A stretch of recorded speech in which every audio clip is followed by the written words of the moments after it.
magluluto ako ng ginisang sitaw at kalabasa. Ayan, lahat po na andyan na, hindi ko na pinakita ang umpisa. Ayan na po siya, oh.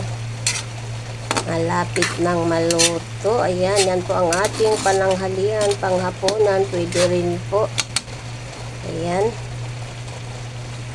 Tipid tips na po, tipid na, hindi na tayo kailangan bumili ng ulam sa labas.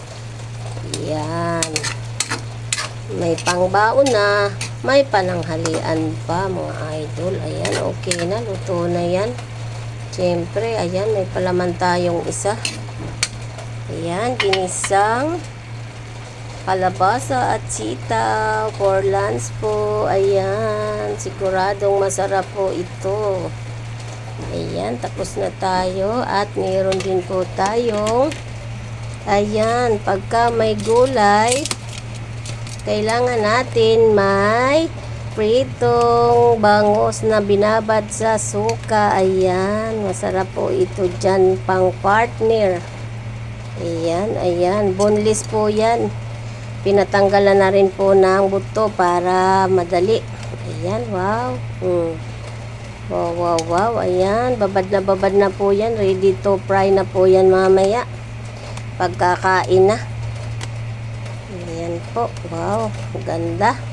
Sariwa po pati yung aming nabibiling bangus. Pag nagaganito kami, kailangan po ay sariwa.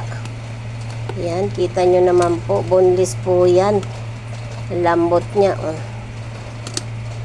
Wow, yummy. May ano pa, may gulay pa, may pritong bangus pang binabad sa suka. Ayan, pakita ko sa inyo ang aking munting kitchen. Malinis po yan. Ayaw natin ng marumi at galat-galat. Ayan. Okay na mga idol. Luto na yan. Okay na. Pwede ng pananghalian. Ayan. Bye-bye na. Thank you for watching. Ayan. With bangus. Kita nyo naman po ang ating bangus. At ang ating ginisang kalabasa.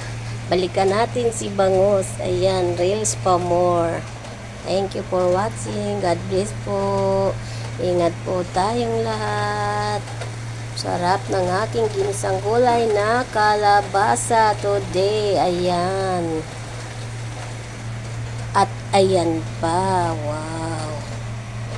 Super sarap yan. Yan pa. Wow.